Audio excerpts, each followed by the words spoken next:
For a small child, in order to truly be themselves, they need to feel safe and secure. They experience safety and security most strongly in a container with clear boundaries that are consistent, well-defined. So what tends to happen is that we get triggered, like you're saying, by our child's crazy behavior. And then rather than acting in a calm, clear, consistent manner, we get a little bit frazzled and act more emotionally reactive, which only creates more emotional reactivity in our children. The simplest thing, which is not that simple really, is to stop yourself from reacting. So it's like the path of self-development through parenting. So when that happens, it's like, the healing of the children really comes from healing of ourselves and our own inner child. So it's pausing, taking a breath. Honestly, the simple mantra that I used for a long time was to observe more and do less. Right? Because in that moment of observation, I mostly would notice that it's me that's freaking out in a reactive way to this behavior that maybe isn't really that big of a deal. When you zoom out far enough, it's really okay. It's sort of like, okay, so that's annoying, but if I just center myself and become a little bit more observant, I'm able to receive often the information that there's a need behind that behavior. Hey everyone, and welcome back to Sovereign States of Mind. I'm Jordan Herbs. Today's guest is Nandi Lovejoy. She's actually my son's preschool teacher, and she's just a really amazing person to send our son to every day. And I thought it would be really valuable to have a conversation with her for other parents of young children that are striving to communicate more lovingly, to have more patience, and to raise the most sovereign-minded children that we can. So Nandi is passionate about partnering with parents to create a bubble of love during the first few years of a child's life. She brings 20 years of early childhood experience based upon RIE and Waldorf principles. It basically means treating your children like adults and communicating them as sovereign individuals. She holds a BA in sociology from the University of Michigan and a Waldorf elementary teacher certification from the Waldorf Institute of Southeastern Michigan. Nandi taught K-3 in both public and private Waldorf schools, owned and operated a daycare, and co-founded a parent education center in Michigan. She's the proud mother of 2 successful Waldorf graduates. So she comes with quite a bit of background and history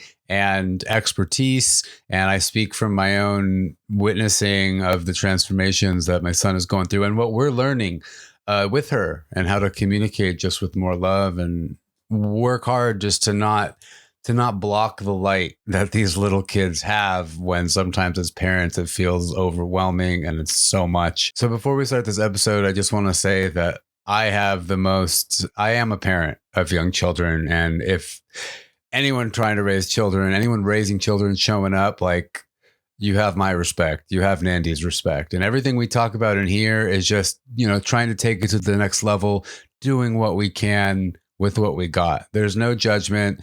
There's no shame. I talk about the shame and guilt I feel sometimes when I lose my patience with my kids, and we go over that, and it's okay. So I really hope you enjoy this episode. It's chock full of just good tips and advice for raising your children consciously with love so they can grow up and be authentic, sovereign beings. There is a lot to learn from this episode. So I would say if you're interested in bringing these points home, check out sovereignstatesofmind.com. There's a blog post on this episode. You can read through it. You can see more of the points in detail. And you can also sign up to the newsletter, Sovereign States of Mind, where you'll get bi-weekly updates on both the podcast and my personal journey to sovereignty. So as you follow along in the podcast, you can see how I'm trying to apply these lessons in my own life. Without further ado, let's get started. You're listening to Sovereign States of Mind. So, Auntie Nandi. Yes. You are a bit of a local celebrity, because I have heard nothing but raving reviews from any parent that has sent their children to spend time with you. We send our child to spend time with you, and we have raving reviews. And we have learned so much about conscious, loving, patient, authentic parenting from you. So I thought it would be really important to just come on here and share some knowledge for the world, that for all the people that don't have the blessing of living down the street and getting to spend time with you, I know so many of us struggle as parents to show our children love and patience and acceptance, and essentially not raise them the way we were raised, not in a not in a judgmental or hating way to our parents, but just it was a different generation. Generations and generations upon humans have evolved a certain way, and you treat your children a certain way to survive. You have certain addictions that happen throughout the generations, different trends in society. We're in a new paradigm here where we're recognizing all the ancestral trauma, I guess, that needs to be healed. Yes. And many of us are really passionate about healing that rift in the new generation with our children. And I recognize that what you embody as a caretaker for children heals that rift. So I would really like to just pick your brain a bit and share your wisdom. Okay. So my first question is, what is the simplest thing a parent can do to start allowing their child, their toddler, to be free, to express themselves, to be who they need to be amidst the triggers we experience as parents? Yeah. Okay. I can answer that one. And it's a bit of an ironic answer, probably, because we tend to, especially given what you were just talking about and the way that we were parented, many parents experienced a very authoritarian, maybe too strict upbringing. And so we think the answer would be to give our children lots of space and freedom to express themselves and to be who it is that they need to be. But for a small child, in order to truly be themselves, they need to feel safe and secure. So they experience safety and security most strongly in a container with clear boundaries that are consistent and well-defined, right? So what tends to happen is that we get triggered, like you're saying, by our child's crazy behavior.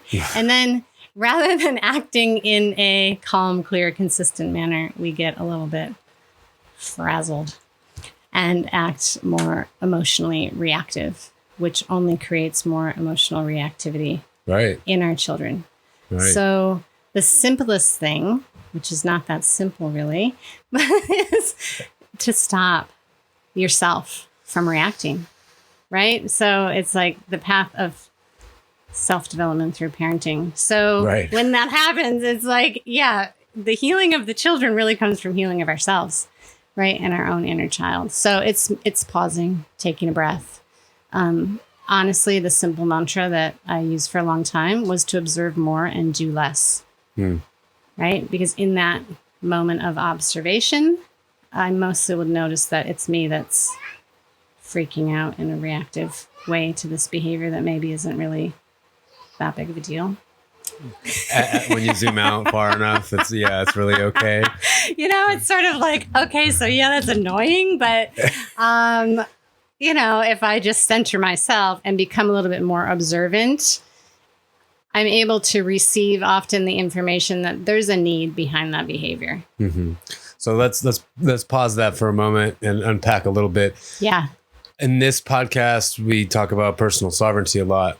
And one of the main things I've been saying lately is like what true sovereignty over yourself is the choice you have in that little space between like a reaction or a response. Yes, and that's exactly what I'm talking about. Yeah. The children are like masters at giving us like so much time to practice that in our daily too much time. In our daily life, right? It's like, okay, so I think when people say, "Oh, the children are here to teach us. We have so much to learn from our children."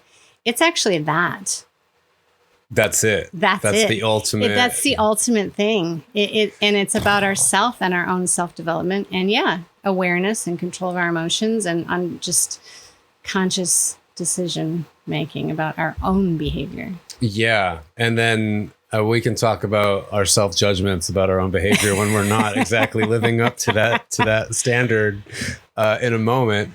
But that first step is to observe yourself. and witness yourself in these moments that they could happen in any part of life. But in this case, we're talking about parenting, which it's happening frequently. It's happening all the time. Yes. That first step is recognize that there might not be a need to react. There often isn't. Yeah, most of the time, probably, especially when we're dealing with, so one thing I've talked to you about before is this doesn't happen anymore, thank God, but our son would hit our daughter, our baby daughter, right? Yeah. That invoked a reaction for me out of like I need to protect my spawn here, my baby. Yes. And at times I wasn't violent with him, but there was aggression coming out of me, even though he's my spawn too. Yes. He's my baby too. But when I see my baby girl getting hurt, I'm like, I'm heading over there and I'm taking care of it. So when is it appropriate for there to be a reaction? Well, and I'm not really saying no reaction, but I'm talking about a conscious reaction. So in that example, it's one thing to react, like you're saying, out of your anger and aggression, that's what's fueling your reaction. I have to back up a little bit because children are, not only do they imitate what we do and how we do it, but they imitate what we feel and what we think. And to me, I think that's a big part that's missed in understanding our children. So what I'm advocating is that in this instance, you're aware that, I'm feeling a little bit aggressive and I need to check that before I do whatever I need to do. Absolutely, you need to get involved and you need to do something. But I'm saying if the emotion behind the action is aggression, as you used that example, that's what's going to be learned and imitated by the older child in this case. It's irrelevant what the stimuli is. Because, like if I see him, like literally it's in the moment of like, this is just my example because it used to happen. Like hitting her with a toy wrench. I'm going to go grab him. I'm not going to be like, hey, let's stop doing that. Like, hey, maybe that doesn't feel good. I'm going to stop it. Yes. But I know it's a reaction. It's very reactive. And of course, and it's totally understandable. And if we can, the sort of maybe more ultimately helpful reaction would be to place yourself in between so that now you're respecting both children, right? If you go manhandling the aggressor aggressively, you're reinforcing his aggression. And he's going to keep on doing it. So the trick is to become more like energetic bodyguard. Right. I will, when that's happening with children, put my arm or my body a little bit in the space. And I don't want you to hit her. So I'm being the loving authority here, but I'm also not manhandling or being aggressive towards the aggressor. And as you said, you're creating that container of this is a boundary. It's definitely a boundary. Of course, there's boundaries. And one is, we don't hurt people. That's just a boundary. You don't get to hurt people. Just a quick message to let you know that this show is brought to you by Kapi Hawaii. These are Kapi Vine microdosing lozenges. If you're familiar with the brew from the Amazon, Kapi Vine is one of the fundamental components. It is completely non-psychoactive. It creates a lot of space around that moment where we can choose to respond or to react, to really claim sovereignty over our consciousness. CopyHawaii.com. Use promo code Jordan for 15% off your first package of microdosing lozenges and build your relationship with this plant ally, the Kapi Vine. It's really powerful. It's really amazing. Completely non-psychoactive. You stay totally functional. I normally give some to my guests, the interviews I do in person, and they always enjoy them quite a bit. If you're interested in getting started with a plant ally that's not going to take you too far away from your base consciousness so you can get stuff done, the Kapi Vine microdosing lozenges, CopyHawaii.com. Use promo code Jordan. Get started today. So, and I will use I statements. I don't want you to hurt her, because what I understand is that given that children are modeling, absorbing everything about us, our voice is what's going to become their inner voice. So if I'm saying, I don't want you to do this, I want that. That's going to go inside as I don't want to hit my sister. Wow. She's special to me, you know? It makes me sad to see her get hurt. If I say those things, it leaves him the space and freedom to adopt them as he will. And he will adopt them because, as you know, we adopt all the things our parents and grown-ups say, whether we want to or not, when we're that little, you know, like when we're under 7. Those things are all going in there. So that modeling is who they become. That's powerful right there. So that how we speak to them in the form of setting boundaries out of love becomes their inner voice. Yeah, like what That's would crazy. You want him to say to himself? Yeah. Stop it. That's bad. You're bad. Right? You're a fuck up. Right? I've been cleansing those voices out for years. Not like you're a fuck up. My parents weren't like that, but still no, stop, don't do that. Hey, that aggressive, kind of thing. Just aggressive talk, just not loving, just, you know, anything. Yeah. More harsh. So I think that's a really important thing to keep in mind when intervening. Yeah. Right. And then the other part of intervening that it gets me thinking about is for the other child, it's you don't necessarily want to save them. You want to, we don't want to steal the opportunity from anyone in life, right? When we know what's good for them and they don't know it or whatever, like we kind of want to like allow there to be the space for, I'm not saying a 1-year-old can take care of themselves, yes, but like just setting this example of like, I'm not going to be there to save you all the time, but I can be here to help there be communicated boundaries. Yeah. And so you're also being an example. When I make an I statement, I don't like you to hit her, then she's also hearing that as an example. I don't like to be hit. And this is what I can say, you know? So it's working equally also without making anyone right or wrong, and also trying to sort of neutralize that victim aggressor sort of situation, right? So once again, it comes back to me, to the parent. Yeah. It's about me. So first it's about me and my reactions. Next, it's about me and making it about me when I'm communicating with them. Like, yes. I don't like when you do that. I don't want you to do that. It doesn't make me feel good to see your sister get hurt. Exactly. And it allows him then to feel compassion. Not to be mad at you because you stopped him from doing something he maybe in his mind had a good reason to do, you know, because usually that's what happens. It's like a reaction and she took my thing though, or whatever, you know, but in this case, now there's actually, I think in a subtle way, you're conveying this trust and respect to him. Wow. That he's going to be able to and choose to honor your feelings and want, you to feel good too. Yeah, they don't want us to feel bad. Right. They don't want their sister to feel bad, honestly. No, they just react. They're very in the moment with their visceral sort of reactions to what happens. And it's up to the people in the environment to sort of, the way I see it, it's almost like translate for them.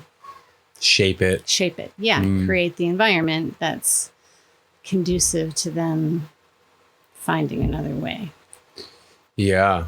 And I feel like over the last couple years, I mean, especially the last year since he's been working with you, spending time with you, and I guess this whole method of parenting, he is such a bundle of love. I mean, they all are, right? All little children are just bundles of love. That's all they are. Totally. And it feels, I mean, I just feel my heart burst when I can see that, like, he is starting to learn how to kind of channel all of that energy of his into just being loving. Yeah. And now, obviously, like everyone, he gets thrown off the course at times. But it's so great to see him like forming a baseline of like, this is how he is, which is very compassionate and fun. He's a sweetheart. Totally is.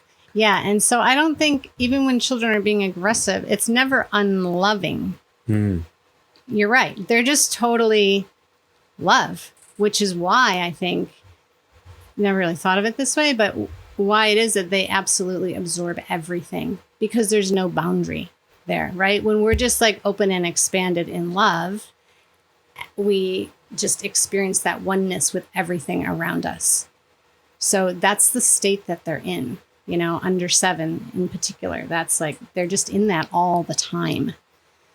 Yeah. Under 7. Under 7. They're in that expanded state that we experience if we use some sort of psychedelic or something, right? Yeah, Where we can go into that space and we understand what that means to feel like communion with others or communion with nature or all of that. And I think maybe most of us don't go around quite with the inner awareness that children are living in that space. In the psychedelic experience. Yeah. And so you know how sensitive you need people around you to be when you're in that space, right. And how disturbing it is when people are wild or loud or erratic or overly emotional or all of these things. It's very like, And so then they're reacting, from something more likely in their environment than feeling of aggression, like I'm saying. It's really, it's like overstimulation, or there's somebody, I notice,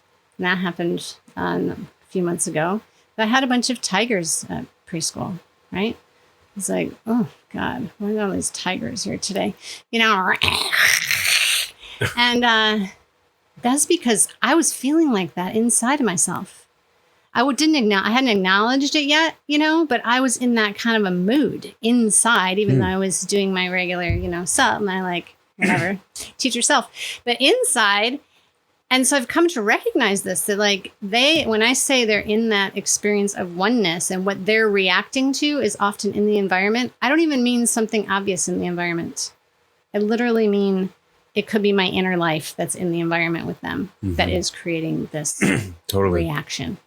So it has nothing to do with being unloving when the tigers are scratching each other. It's literally like, oh, I'm feeling rather rare, And so then for me, especially with a group of children that are picking that up as a collective, it's been even more important, or like faster feedback, I guess, for me to go like, okay, what do I need? Maybe I need something to eat. Maybe I need, you know what I mean? Oh, okay, let's put the tigers in a cage so I can observe them for a few minutes, And I'm doing this all externally, but it's happening internally simultaneously, right? I literally did. I had to put the tigers, oh my gosh, there's a bunch of, I'll acknowledge. I just like say what I see. But then as I'm doing that, I'm like, oh, that's happening inside of me. There's a bunch of tigers in this room. What can we do with these tigers? We don't want wild tigers. I don't want wild tigers in me, and I don't want wild tigers in my house. Better make them a cage. So then we get them a cage. Then we get them something to eat. Oh, maybe they need a little affection. Maybe they need a little rest. Maybe they need a little, And so in doing that, I'm calming myself at the same time. And they're experiencing that. And then we all sort of, are able to be more soft and cuddly. So tigers again. The parenting and caretaking of, or just spending time with young children is this deep reflective process. For me, it has been totally that. Yeah. It is like my meditative process. Right. Yeah, I've really learned to see it as very almost relaxing because of this like immediate, I don't know the right word, but like biofeedback that I get. Because if it's going like this, crazy out there, then I know I need to settle something in here. And when the faster I can get to that, it all sort of settles. I really like, just to go back to that psychedelics analogy, I really like being able to kind of conceptualize, like, it's like the boundaries and the constraints of reality kind of melt away. Yes. When you're tripping out. And that's why you become sensitive. It's also why you feel a lot of love and a lot of connection. Right. Is because those boundaries kind of just dissolve. Yeah. And these constructs of what we consider reality to be are just kind of non-existent for a while as our brain goes through the chemicals. So to apply that to a young child's whole perception of everything, it almost makes me feel like a real strong jolt of empathy. Like, oh, wow. And I've been treating them like that, and I haven't had patience for them, when they're going through X, Y, or Z. And this goes into the shame that comes up that could come up in anyone in this doing this work. And I know you like to say, like, hey, we're all doing the best we can with what we've got. Yeah, totally. And so I know there doesn't need to be space for feeling bad and all that, but that does come up for me. So I would like to address it, because I don't think I'm the only one out there that reflects on his behavior to his young children and thinks, wow, like, I know I could show up better. I know I could do better. And I don't think there's any excuse. How do I work with that? Well, just even acknowledging that for yourself, like I said, they are imitating our inner life as well. So that's super helpful. Just not to be overwhelmed by that, but to actually acknowledge and be in that recognition of your own shortcomings, and the desire to develop more compassion for that creates a desire in them to develop more compassion for that. Uh-huh. So anytime we're even in the state of desire, like Rudolf Steiner would always say, it's not how good you are at doing something to teach the children. It's your striving that teaches the children to become a better human. Wow. Steiner said that? Yes. So, like, for instance, I am not good at singing. Singing is like not my strength, but as a Waldorf teacher, you teach the children, you sing all the time with the children, teach the children. And I found my class had the most angelic voices because I had to work so hard, right? Yours? On my own singing, and, to get that accurate, or, just to be better, and develop confidence in all of that I found that to be true. It was like my striving is what caused them to strive. Right. So the abilities and the shortcomings don't matter at all. Right. It's our recognition of them and our desire to be better. So, yeah, those mindsets, those like guilt mindsets or whatever, they are kind of diffused by the fact that these children are also absorbing our own way of processing these processes. Yeah, exactly. Like, we're a model of how do humans deal with this sort of thing that happens. Wow. Wow. And so to me, like, once I sort of grokked some of that for myself, it was like, oh, I had more excitement and desire to do that faster even, right? Than to get lost, like you're saying, in the shame or the guilt or the bad feelings, knowing that, oh, well, wait a minute, they're going to model, they're learning what it is that the way that I deal with those things also. So this all keeps still just boiling down to like you as the individual in the scope of parenting. Like, parenting is still just a reflection of you and your personal process. I think so. Yeah. I've been with lots and lots of children over the years. It's been probably more than 30 years, right, that I've been with primarily this age group. And without even meeting the parents, I could tell you a lot about a child's parents. Wow. Because children are very much a mirror of their parents. And I'm not to say they don't have their own little things, but so much of what they have is a mirror of who their parents are. And it is not the external things the parents do. Oh. I have learned, how can I say this in a way? Sometimes parents present themselves one way, and then I hang out with their children, and I learn a whole lot of different things about the parents. And it's not from the children telling me who their parents are. Obviously. It's just from seeing how the children behave that I know that's why they're the way that they are. So you have this like under the surface, like, intimacy with a lot of parents that they have no idea. But you know what? They probably have it with me, because if their children are with me a significant amount of time, then they're also going to start absorbing that, right? So they're going to, in a good way, know about my tigers, though, too. Yeah, maybe. Yeah, well, that's fascinating. So it's just a meditation, and it's just a observation process of these little mirrors running around. Yeah. And their objective is love. they bump around, and it's up to us to guide them into proper boundaries. And those boundaries, let's talk about boundaries. Yeah. Because I know this was one of the first big things we learned from you in the regards of how we're communicating. Like, I don't want you to do this. And those boundaries are what help them feel secure. Yes. As well, right? So it's not that they want to be hitting their sister because that's what the reaction is, but what they're truly craving is to feel safety, or to feel like there's, how would you word this? You feel that like, yeah, I can put it, I can say it. Well, just think about yourself. I mean, if you're like emotionally flooded and overwhelmed, you might regret some of your actions, right? I mean, we just react, and that's what's happening in that moment, is there's having an emotional flooding of a feeling, and they don't have the experience to regulate that, to call it back in. They might just even keep spinning out in it, right? And so it's a relief.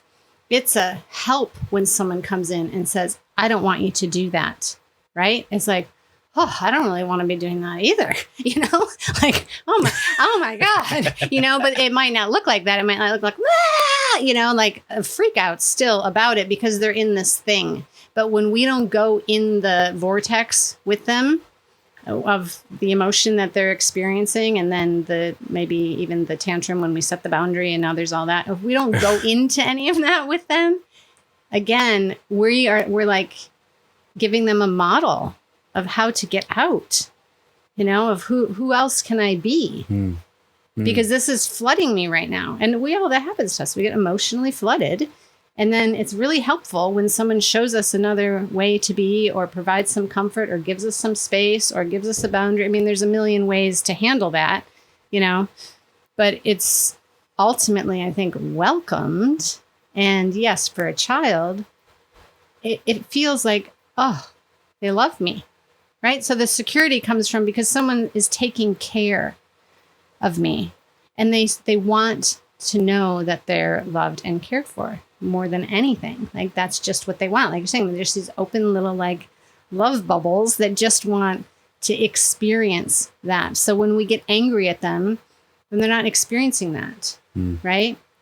I kind of want to explain a little piece of what is very common, I think happens all the time, is that we want our children to be who they want to be and how they want to be. And so we give them more freedom than boundaries, let's say. And we feel like we're being very nice and generous and giving of spaciousness and meeting Hands their off. needs and letting them choose what they want and how they want, and, you know, all of these things. But then what happens is that works so great for like the first couple of years. And then this child starts to have their really strong self. They're coming into their self, you know, 2.5 and 3. And now they're saying no, and I don't like that, and I don't want that, and da-da-da-da-da. And now the parents are feeling like, but I've been so nice and I've given you so much. You know, why aren't you appreciative? Why aren't you giving back to me all that I've been giving to you? Which instead you're getting resistance, you're getting complaints, you're getting whiny behavior, you're getting tantrums, you're getting all this stuff. And now the nice parent becomes triggered and irritated and a little bit mean, right? Now the child's like, huh? You're always so giving me everything, and now your turn, you know. So this is like a very common dynamic where people will see me for coaching when their child's like 3 or 4, because now that 3 or 4-year-old who was sweet when they were giving them everything and was just this loving thing is now bossing them around and running the whole house and telling people where they can sleep and where they can sit and what they can listen to in the car and what they're going to eat or not going to eat and whether they're going to take a nap or not going to take a nap. And they're like, what happened?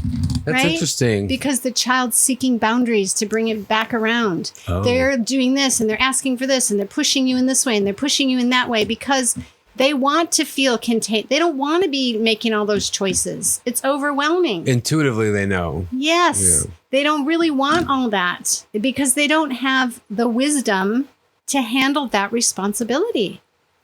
And they're like, well, what's with you? You've been here a lot longer than me. And why aren't you handling this? That doesn't make me feel that good. You've been here this long and you don't know what we're supposed to have for dinner and you don't know what time I'm supposed to go to bed and you don't know what we're supposed to do. Like, that doesn't make me feel very well cared for, you know? And so they're like seeking. And when we can give them the boundaries, the expectations in a loving, supportive way, they're like, oh my God, now I can be free. Do you see what I mean? Totally. Now I can be like free to do the things I want to do and create and focus on and explore about myself, because the rest is all taken care of. A small child doesn't need to take care of food and bedtime and you know, clothes they wear and all these sorts of things. That's burdensome. So now they're not free, they're burdened. At what stage is there a distinction between imitation and like real bossiness? Because, for example, our children, both of them, one of them is not even 2 yet, and one of them is 3.5. They'll have their moments of like bossing us around in a very just like imitative way of us, like saying, hey, hey, if you don't do this, we're not doing this. Yes. And like, I mean, I feel like we've done pretty well with boundaries over the last few years. Like we want them to be free, but we also recognize, thanks to you in large part, but like, I find it interesting that we're getting some of this like feedback, like he'd throw it right back on us the same, like, hey man, we're the parents here. We're in charge, not you, bud. Well, one thing that may be happening and tends to happen is that even when we think we're, as the grown-up, holding a boundary, we do it with a questioning tone or with the desire to get buy-in. Okay, so an example might be, it's time to leave. We're going somewhere, right? Okay, are you ready to go? No, they're not ready to go. They don't want to go, right? So the grown-up, me in this case, I've asked a question. Are you ready to go? They're like, no, I'm not ready to go. Now, I can't respect their answer, right? Because we have to go somewhere. We have to go. And so I've set up a situation where I'm not going to be able to respect my child. And if I don't respect them, they're not going to respect me. So when we start to get some of this feedback where it's like they're not respecting sort of our authority, it's most often because in very subtle ways, we're not respecting them. So the easy way to fix this problem is do not ask your child a question if you cannot respect the answer. Never, ever. Because it slowly erodes that relationship. The trust and the respect go like out the window in that situation. So instead, it's like, it's time to get going. Let me help you put your blocks away because we got to go. Right? Totally different. Because instead what we do, we ask these questions or whatever. I don't know. We'll just stick with that one. And now we're in negotiations. Oh, but we have to go. Mm-hmm. Remember? How about, don't you want to, you could bring your such and such, or why don't you get your thing? And now we're like questioning.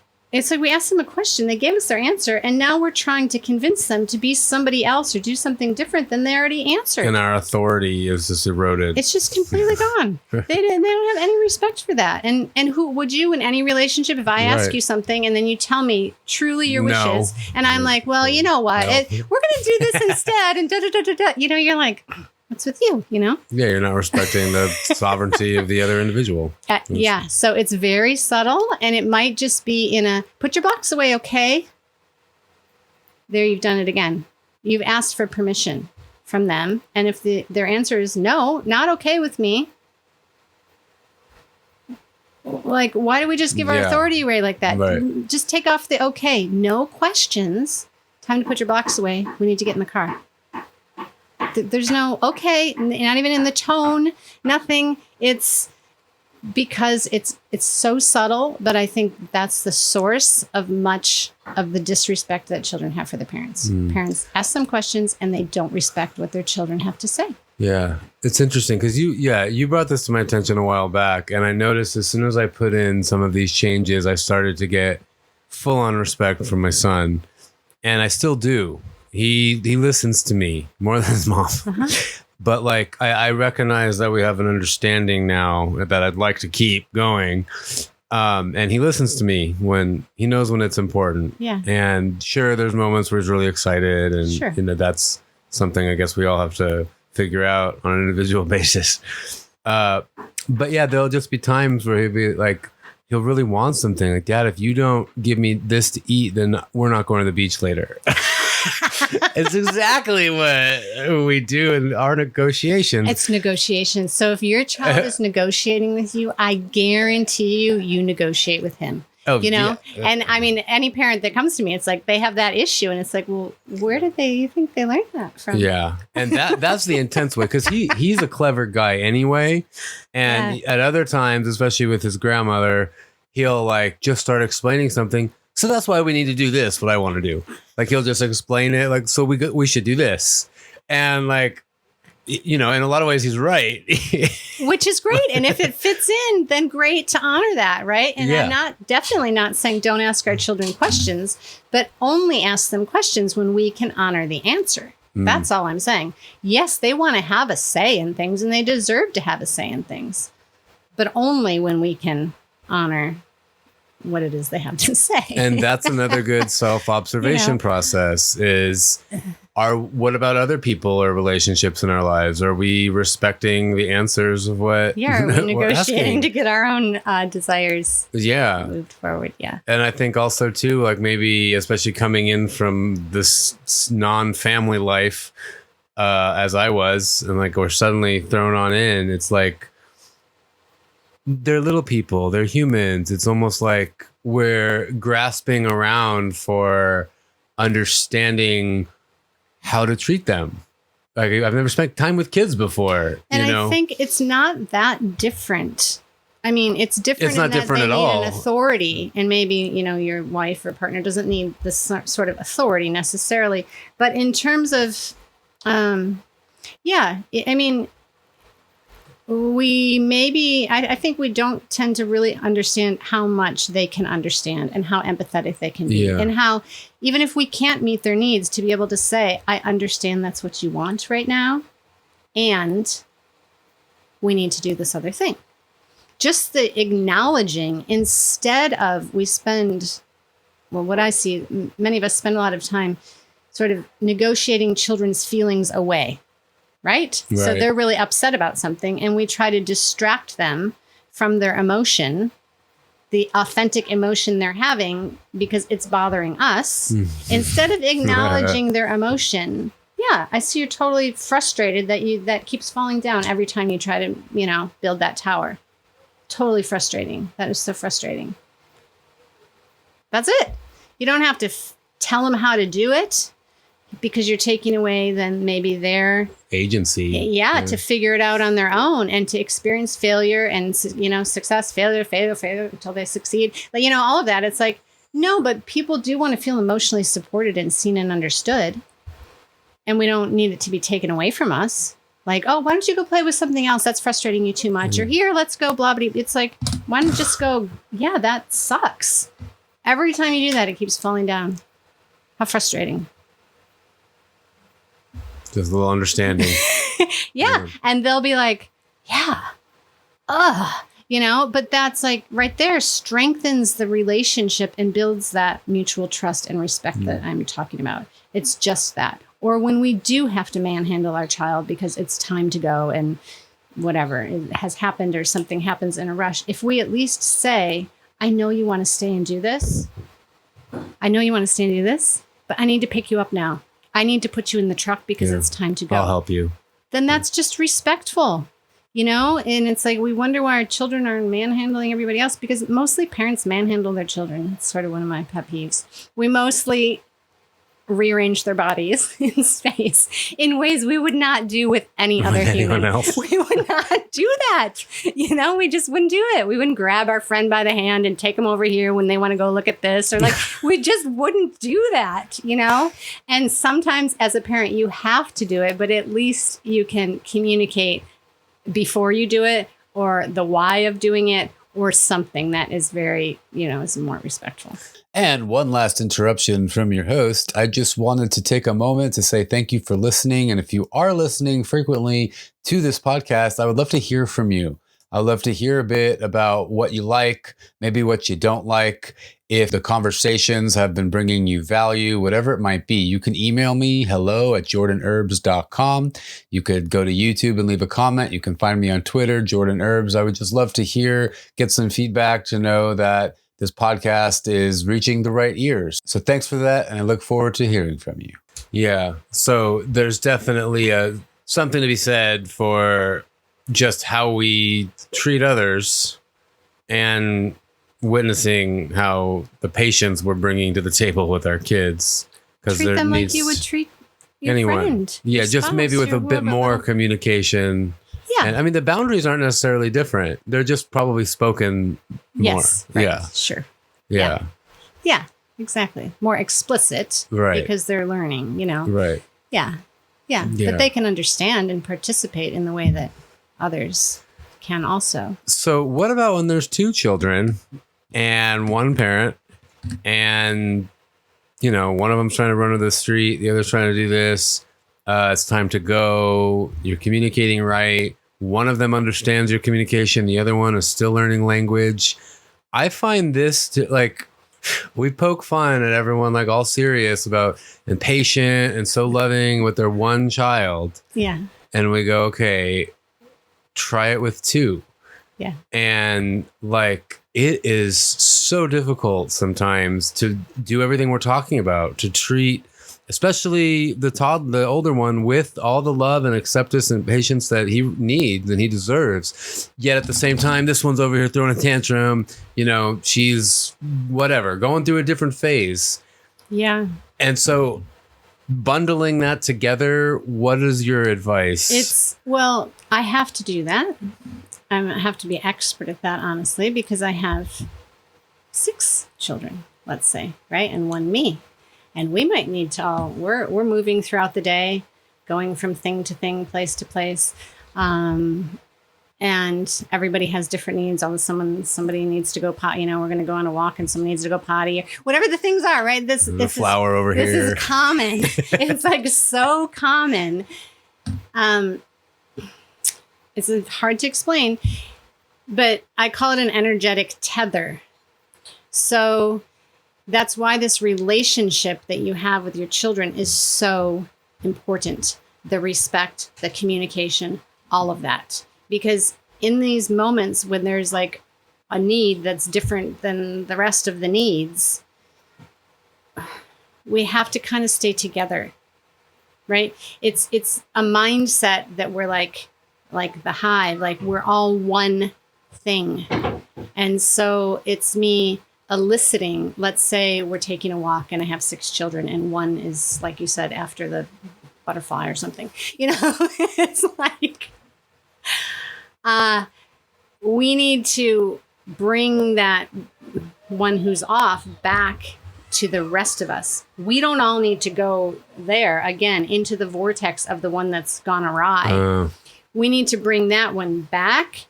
And so it's this energetic tether, I guess is what I'm saying.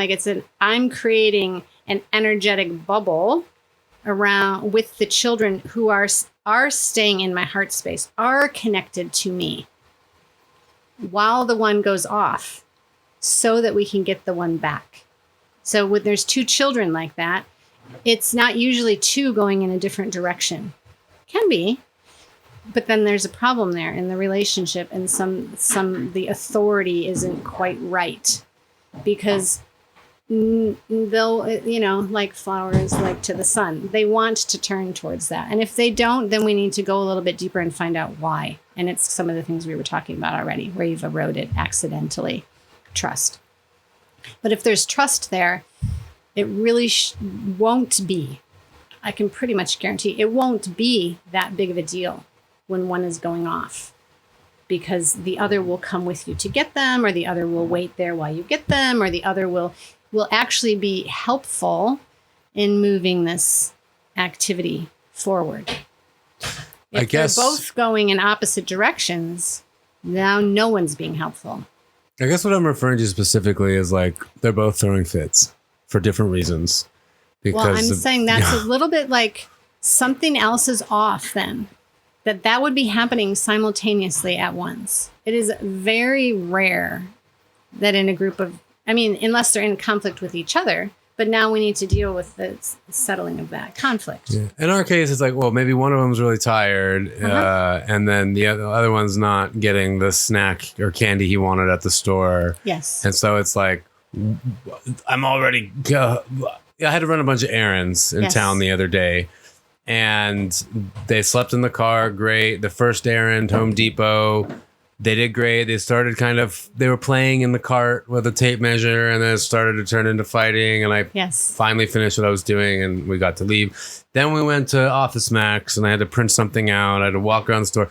The moment I put one of them down, they both jet off as fast as they can. I'm trying to print something. So I grab the smaller one and like, hey, older one, better than this. And for the most part, he'll come back and I'll hold his hand. But then the other one wants to get out of my arms. And like, she's like, no, I want down. I'm like, no, we're not going down. And then suddenly he wants to play with this office chair. And like, no, sorry, we can't play with this. We're not playing with this office chair. Yes. I want down. Okay, no, you can't play with this office chair. Hey, we have to go over because the printing lady is waiting for me and I have to pay. Yes. That's what I'm kind of referring to. Got it. That's very helpful. Thank you. It's so very helpful. Chaos. What has happened in that situation? Like I said, behavior signifies an unmet need typically, right? So in this case, that was... they had it with the errands. Like it's too much for a small child and two small children to be on these errands. So it might have been, what's the word? Like not have happened. If after Home Depot, there was like a little sit around under the tree, even if it's just, and I think people make the mistake of thinking children need to like, in their break, get out their wild energy. I'm not really a believer in that because I think it actually activates wild energy sometimes. It's not necessarily what's needed, but what is needed is just like and to not feel confined. Because when we're taking children around on errands in particular, it is very confining. You are like strapped in your little seat, and then you sit in this car, and then you sit in this cage, and then you like... It's horrible. It's very confining. So...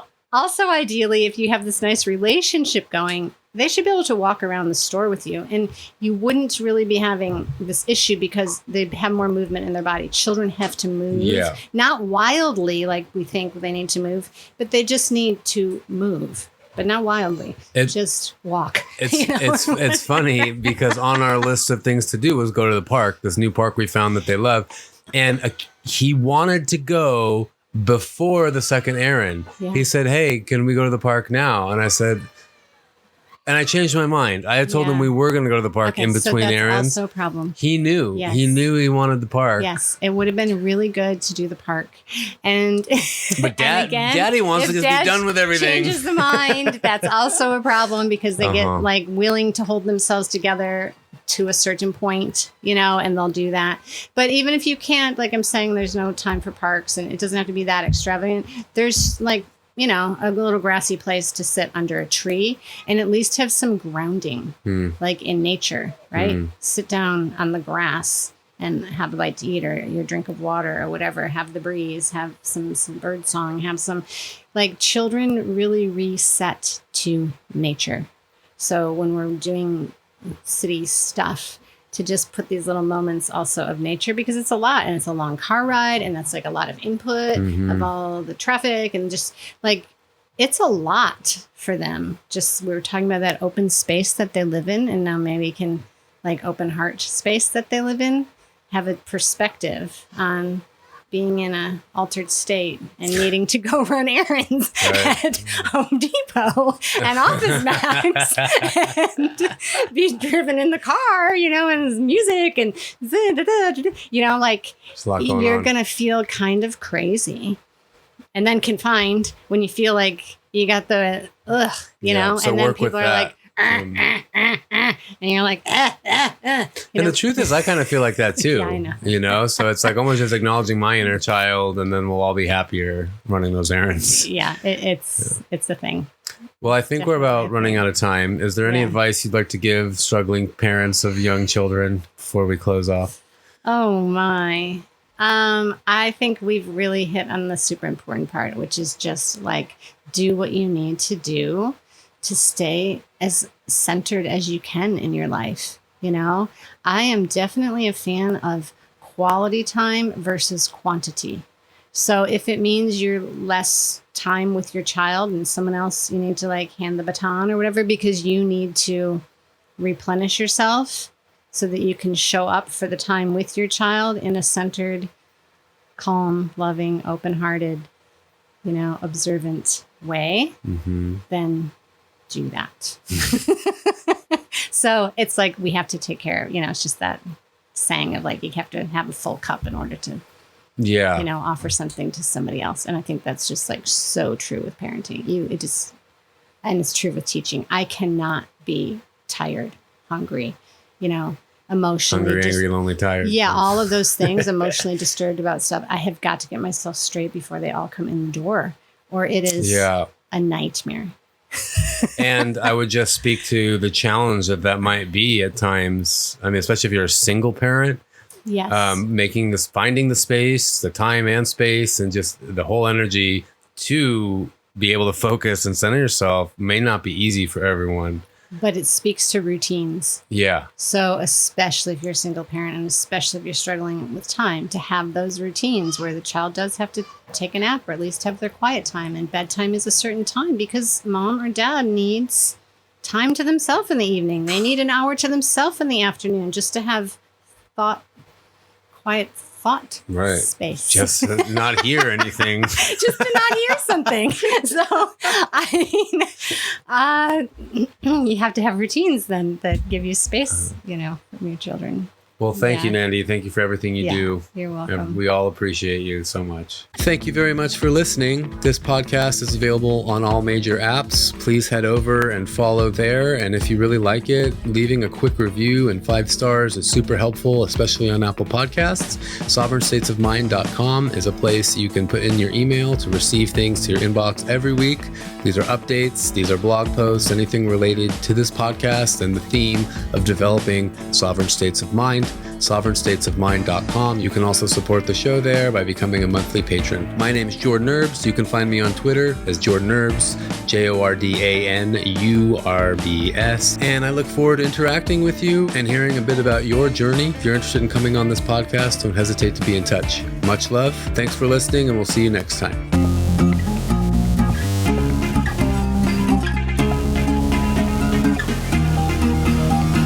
Sovereign States of Mind.